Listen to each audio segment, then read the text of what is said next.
Hello and welcome to Postscript. We're looking at World on Fire Season 1, and this is Episode 3. I'm your host, Fred Vigen, along with my other host, or our other host, not my other host.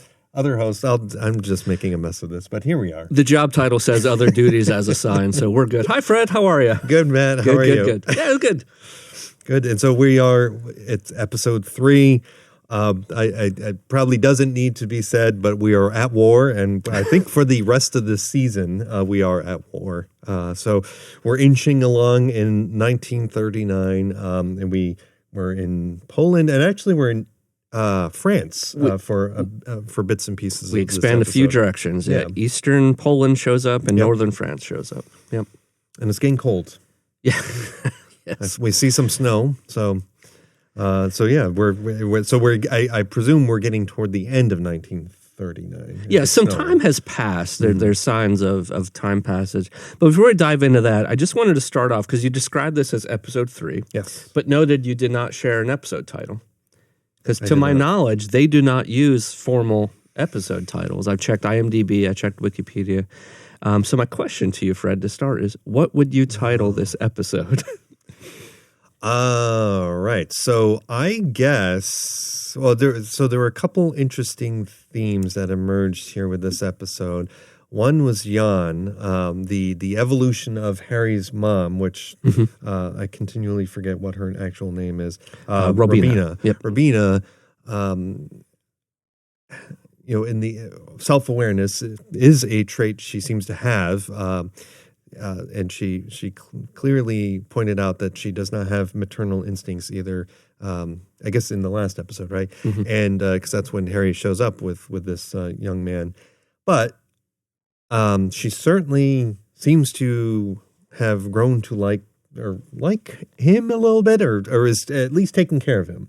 Harry has gone off to war, and so she's standing up for him. So I feel like a title would connect something to Robina's evolution.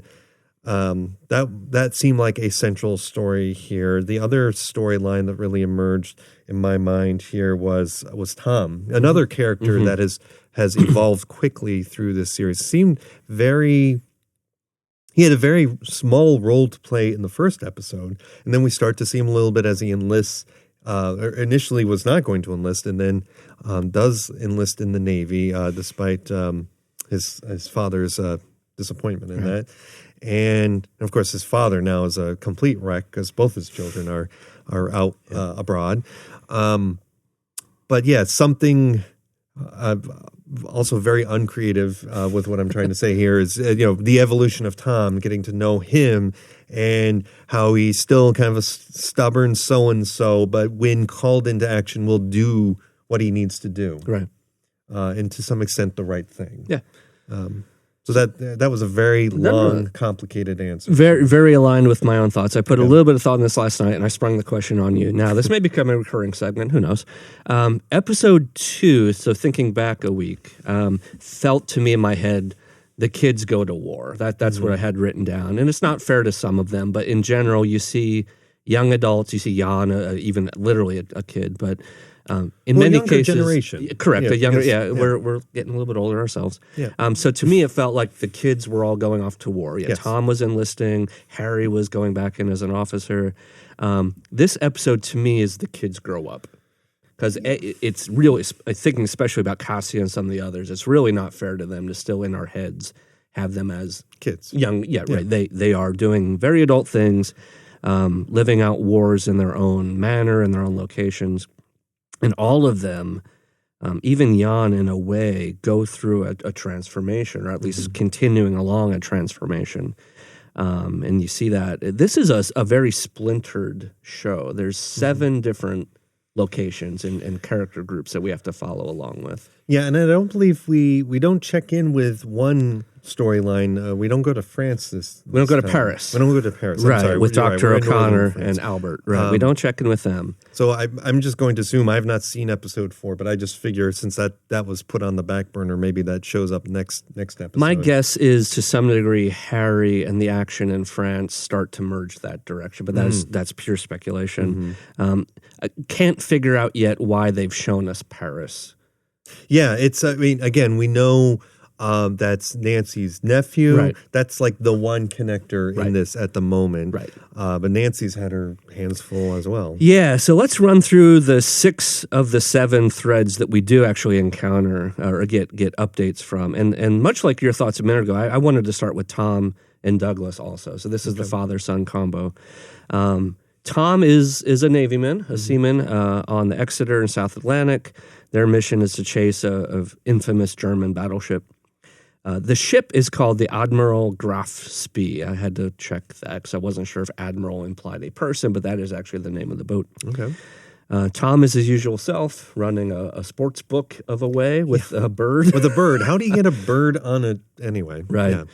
Yeah. And not to go through every single point, but in essence, we get to watch him not metamorphosis, entirely, but grow in a slight way of his usual kind of antagonist self, picking fights, but also genuinely taking care of people when they're wounded, and showing a bit of grief and introspection, perhaps during the burial at sea ceremony towards the end of the episode. Just thinking that because an officer, right, approached him and said, thanks to you, we, several more people survived. Right. And I think he wasn't, and maybe that is telling about his relationship with his father. We're not sure yet as we still get to know these people, but maybe he didn't often get that kind of response or, response to from his father on various things. So could be. He's just used to acting out and getting attention that way. Yeah, I mean, his dad admitted to maybe coddling him too much, so maybe that support was just very different. It was allowing him to do whatever he wanted versus rewarding and recognizing the perhaps few good decisions Tom made. That's an assumption there, but who knows? Sidebar, I wonder, do we think we're going to see a bird show up in every single episode? Maybe. We're 3 for 3. We're 3 for 3. Yeah, it's in the intro credits, too, in the credit bed. There's a new... This wasn't in episode 1, but starting in episode 2, they do a full credit bed on the intro. For a bird? There's a bird that shows up. Oh, yeah. I'll have to look for take that. a look for that. Well, spoiler. Douglas is great in this episode, too. You see a lot of grief of a parent. We do confirm he fought in what he calls the Great War, so we interpret that as World War I. So, we could say he earned his pacifism through experience. Like, he probably has that perspective of being in the war. And World War I was, well, they're all brutal, but it was brutal. Trench warfare and a lot of crazy things. To me, the pivotal moment was not when he rips up the radio, but the knock at the door. Oh, yes. And he's thinking this is the telegram saying my son is dead. And it was just somebody delivering sheet music. Yeah. Or daughter, perhaps. That's true. Well, she's in the war he zone. does seem, that's a fair point. He does seem more concerned about his son, but you're absolutely right. Yeah. She is absolutely in risky situations as well. So that was a huge moment for me, painful, powerful, feeling that grief and worry. And he was, at the end of episode 2, he seemed more supportive of Lois's decision than Tom's. Maybe knowing she wasn't directly going to fight, she was just going to support and encourage. But she's not necessarily on the front lines, although she is in France. Right. But yeah, she wouldn't be, in theory, in conflict. Unlike, Tom is right in the middle of it. So. Right. Yeah. In the Atlantic. Yep. Yeah. So hopefully news will get back to Douglas soon, but we'll have to see in future episodes. So Harry and Lois, another difficult situation. I did groan a little bit when she showed up at his camp. Yeah, I know this is a drama and things are supposed to happen, of all the places they could end up. But I did write here, what are the chances? Those are in my notes. Yeah. But yeah, it's a television show. If the show writers wanted it to happen, it was going to happen. Yeah. So those are the chances. Especially, it's just a complicated relation. It's certainly a relationship, but just the storyline too. I mean, you still have Cassia, which we'll get to later, I'm sure, kind of lingering out there in that marriage. Yes. But Harry's fondness still for Lois, and Lois's fondness for Harry to some extent, but maybe not really. But he's defensive of he misinterprets perhaps someone trying to take advantage of her and fights him off. Yeah. And it's complicated. Yeah, it is complicated, and it got really messy. Lois, again, watch for this when she's singing. These are meta-aware songs. Like this one was. Tip for everybody: turn on closed captioning if you want to or need to. It will say what the song is. A, you get a lot of great information about the music and the songs. But B, if the accents are tough, you'll see it, of course, written out. And you'll catch character names and other things that are helpful, that have been obviously helpful for us with this. So another great song titled After You've Gone. This is the song she sings to the troops when they were gathered. Harry kind of sulks in the back, smoking, listening. So these songs continue to be very meta-aware and appropriate to, compared against episodes 1 and 2, when she sings over the wedding of Harry and Cassia and some of the other situations. So she is in a rough spot, but kind of, I'll give her this, and I'm not qualified to evaluate or judge her decisions by any means, but I think she has a fairly realistic view of things. She kind of tells him, what were you going to do? You can't marry me. You can't, our lives are not in a position where you can do anything for me. So I have to start taking care of myself. Right. I have to be my own person. Yep. And I get that. And as viewers, maybe we're rooting for them in a way, but Harry's in a weird spot. He's a little tough to root for right now. Yeah. Making a lot of interesting decisions. So I guess my last question about this is simply, is she pregnant? Meaning, is it true, or did she just say this to scare the private away? Yeah, I don't know. I mean, because even when Harry asks her, she doesn't exactly say yes. She just says, "It worked, didn't it?" True. But I didn't pick. Yeah, I will find out. Right. I guess. Yeah. Is this just another tactic to defend herself, or is this even more messy and complicated for Harry? Which I guess we'll have to certainly find out. It certainly will be more complicated if that's the case. Yeah. So move on. I guess Jan and Robina. We teased this a little bit earlier, and I think Robina describes herself as a bad mother, but she's been a pretty good grandmother. I agree. He's starting to get bullied. He's different than everyone else in the school, this boarding school that he is now attending. Certainly, a challenge is he doesn't know the language. That's going to be a difficult situation. So as he's learning, and she's helping him, and that's although, well, we'll come back to that in a moment, where they're looking through the photos. Yes. But it was a very, what I thought was a touching moment where she goes and basically speaks to the class and says, if you're causing trouble with him, you're actually on Hitler's side. We have an episode 3 appearance of Godwin's Law, if you're familiar. Every argument boils down to comparing somebody to Hitler. Oh, okay. Right? A big internet trope from, 10, 20 years ago. But yeah, she basically says to kids, if you make fun of him, you're joining Hitler's side.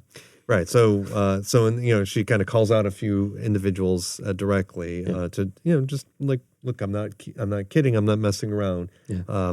Leave this child alone. Yeah. So I did like that. What I thought was interesting. So in that scene, she's referencing his father and his brother, I think, and maybe his sister. But I don't recall her knowing the full picture of his story, because then I think it's later they're looking at the photographs where she's helping him learn English. Mm-hmm. And that's when he is kind of connecting, Cassia and Harry, husband and wife. And she's very confused about that for a second. Right. He's like, no, that can't be. And he's like, no, husband and wife, yeah. So I don't know, maybe I'm making assumptions here, but it seemed like that scene would be where dots get connected, and maybe it becomes more clear to her that he's not some random kid that Harry got sent home with. Right. Yeah, Lois was much quicker to sniff out the Cassia connection. We saw that in episode 2. Robina didn't see it. We don't know how much she and Jan talked about or what Harry told her exactly about Jan's family. But yeah, she knew enough to know that those that were stayed behind were there to fight. So she did connect father, brother, sister, but probably didn't connect why Harry was so connected to this family in particular. Right? May have But now she knows. Now she knows, thanks to Jan. Little bit of trivia, we also learned that Harold was Harry's father's name. Oh, okay. Small bit. This is the stuff I look for, I guess. But that is, I mean, he's still a bit of a mystery. We suspect death by suicide at some point. We don't know exactly why. Yep. But every little bit that adds to that context, I try to take note of, yeah. So let's jump back to Warsaw. We have our little... this may not be fair either, but I've started to think of Cassia as our Black Widow. Okay. And there's a timeline of this kind of transformation. We see her new colleague, Tomas, who's part of the resistance, kind of encourages her to be smart about how she can fight and says, you know, the Germans can't take their eyes off you. Let's use that. And wants to set her up as bait, basically. Yeah. I get it. It's hard to watch. I get it. It is. Well, and it shows a little bit of humanity initially with Cassia, that she really... Now, there's the Rossler connection, which we'll get to in a moment. It again. Go ahead. Yep. But at first, she can't go through with that because she's like, as evil as these people are, she just the idea of watching or being connected to point blank shooting someone. But later in the episode, or at the end, we end the episode basically with that happening. Yeah, and I'm glad that the showrunners decided to pace this out a little bit. Yeah. Because they did the trick again. We see a reference or a picture of young Rossler in Berlin. Then it immediately switches to a scene in Warsaw. So that did confirm what we thought from, I think, episode 1, where they did that same trick. I'm glad we got to see Cassia wrestle with this, because I don't want any more stress for the Rossler family. I think they're supposed to be sympathetic souls, and they certainly are. We'll talk more about them in a minute. We don't think that young Rossler really wants to be in the war or buys into it entirely. There was a moment where he let Gregors and Conrad escape. So we have a little bit of signs of wavering from him. And it wouldn't, to me, have sold Cassia's transformation if it just went out and did it immediately. Having her wrestle with it actually makes this a little more convincing. A little more depth to it. Yeah. And then the last note here, overlaid, again, we mentioned there's 6 or 7 different threads within the plot, different character groups and locations. But the way they jump cut between them throughout the episode, A, it's a mess if you're trying to take notes. But B, it's powerful because as Cassia is setting up the German troop at the end, it's overlaid by Robina putting Jan to bed. So just a peaceful, quieting moment overlaid with her final kind of conversion to warrior. And it just took that last sort of catalyst. And this was when Cassia and Tomas watched their friend Ludwig get ambushed and beaten up and then killed, murdered, let's say, by the Germans in Warsaw there. So having that play out throughout the length of the episode, I think convinced me that she's changed. She's now a full bought into the cause, obviously in episode 2, but took those first steps in living it out here in episode 3. So we do briefly see Gregors and Conrad. They've made their way to eastern Poland, where it's winter. And I'm not entirely sure why this scene happens, except I have one idea. But what do you think? Why is it so important that we see them heading toward eastern Poland? I think this is setting up for more in a future episode. I think because it's bringing the Russians into the it Russians. Now. That's There's and that's noted in the dialogue that I thought the Germans and the Russians don't like each other. Well, they both don't like Poland. And that's the right enemy of my enemy. So I think that's just a, hey, we're checking in. This is where they are. They've been on the run. They're cold. They're hungry. They're just trying to stay alive at this point. And unfortunately, it sets up an unfortunate situation for the farmer and their family. But But yeah, I feel like that was just a brief glimpse just so that we know that they're still around and they're on the run, and we'll probably find them somewhere else next time. Yep, yeah, I agree. It's just to introduce us to the Russians coming in from the east. There is a comment, I think one of Nancy's newscasts about basically Germany and Russia just chopping up Poland, one from the west, one from the east. So it's a reconnection to that, and I agree with you. This is clearly a setup scene. There's more to come with Gregors and Conrad as they continue that direction, and we'll just have to see where that goes. We will, and that brings us to the Rosslers. The big one. Which really, when you take a look at this episode as a whole, I mean, that family is really central to this episode. Yeah. Which I should have included when you asked about the title, and I completely omitted it. That's okay. But they, whether it's the son, Klaus, yep. Who's fighting in the war, yep. but then of course daughter Hilda, and we got Claudia, and then Uwe as the father. We get a name for the father, Uwe, who is like a manager or owner of some sort at a factory. Yep. Bit of a diplomat. He talks down to fighting women in a shop. We get a lot of useful information from this line of one is let's stay in that direct family. Yeah. Definitely a shop manager, a shop owner. The two women that get in a fight is about ethnicity. It's about the war. It's about religious backgrounds. But it's also about power, because one of the two women she reveals is a party member, meaning the Nazi party, and in essence threatens, or it's not blackmail, it's a threaten to Uwe about, I want you to fire her, but you're not going to do that. Remember, I'm a member of the party. Yeah. So she hangs that over his head, and his counter is just, I'm the guy that pays you, so you work for me. We'll see what that again. Yeah, we'll see where that goes, but we do note that. We have, obviously, the snoopy neighbor, Frau Klopp, still hanging out in the hallways listening to things. Still don't quite understand her situation, other than all I can tell is that maybe she's just a nosy Nelly. She's kind of hanging out, trying to overhear things. But they keep showing her to us. Yeah, so there's some role, some greater role. I can't imagine we're going to get through all 7 episodes with her just peeking around the corner, and that's it. And speculation aside, obviously at the center of our hearts here is young Hilda. So we get confirmed Hilda has a bit of some version of epilepsy. Mm-hmm. That was hinted at by her reactions to the bright lights and flashing lights in episode 2. We sense strongly the Rossler family's fear of and we knew this from episode 2, their fear of anybody finding out. But we learn more in episode 3, and it's if you know history, you know why. But if you're just watching along the show, it hits hard. And what we learn is Germany, under the leadership of a Dr. Voller, is proceeding with, in essence, an euthanasia program. And Nancy is the bloodhound on the trail. She digs out names. She digs out locations. She goes to the clinic.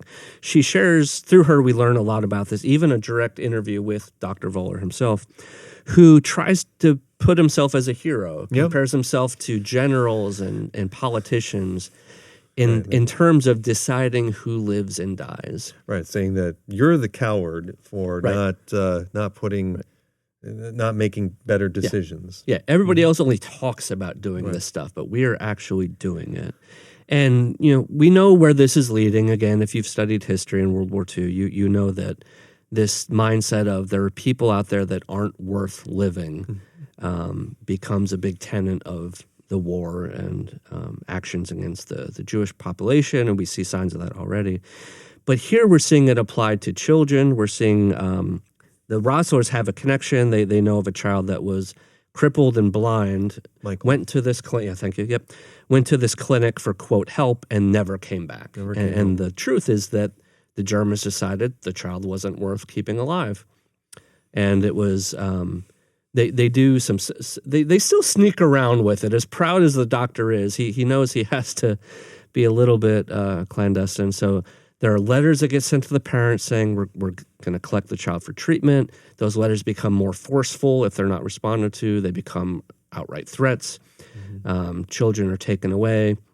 And then later letters are sent back to say, the experimental treatment had bad side effects, and unfortunately something happened to your child. Your child died. It's all passive voice, mistakes were made versus any semblance of truth about what the program is. And it's terrible. It's all just very terrible, but we shouldn't be surprised if we know. But seeing it play out and seeing such a sympathetic character in Hilda is tough. Right. And that's really the point of this whole series, right? It's trying to put stories behind these things we know to be true from this war. Yeah, if you put names and faces to what is otherwise abstract history, it hits home a lot harder. It's that value of storytelling versus just raw information. Yeah. So the kids are all growing up. They're growing up. Yeah. None of them are safe. No. Jan, maybe. Yeah, he's got some good care, but everybody else, I'm afraid for. This is a tough show to watch, but it's been a good show. 3 episodes in. We're about halfway through season 1. 7 total? 7. So halfway through next episode, we'll be officially halfway. Crossing the halfway line. Yep. So a lot more to come. There again, largely moving pieces around the chessboard, a little bit of development, a lot of growth, and certainly a couple of characters in particular. All good stuff. If you're not watching, watch the show. Yeah, watch it, and watch it from the beginning, because it won't make much sense, I don't think. This seems like a hard series to join halfway through. Yeah. So we'll see where Gregors shows up in Conrad next, and we'll probably end up back in France, or in Paris. Imagine. Check back in Paris. Yeah. It seems like that's going to be a focal point coming up. So to those of you watching along, help us out. We've said a couple times we're not history experts. There's probably things we're missing, other contexts, other connections to things we know 80 years down the road. Let us know. There are lots of ways you can do that through email to postscript@witf.org or just ps@witf.org. Send us an email with your thoughts or questions. We'll be happy to read them out here and answer them in part of our show. You can find us in all the WTF social media places, Facebook, Twitter /X, Instagram. Yeah. Well, we could do a whole other podcast just about that. YouTube, of course, if you want to watch us for whatever reason, you can on the Mosaic channel. Leave comments and likes and all the good YouTube tricks there. We'd appreciate that a lot. Sure. Finally, and most importantly, if you're having fun, you like the content we make, please help us make more stuff like this. For more information on how you can support Postscript and other Mosaic properties, please visit witf.org/Mosaic, and you'll find lots of information about all of our shows, including Postscript, and how you can support us and help us make more content. Thanks for joining us. We'll see you again next time. Thank you.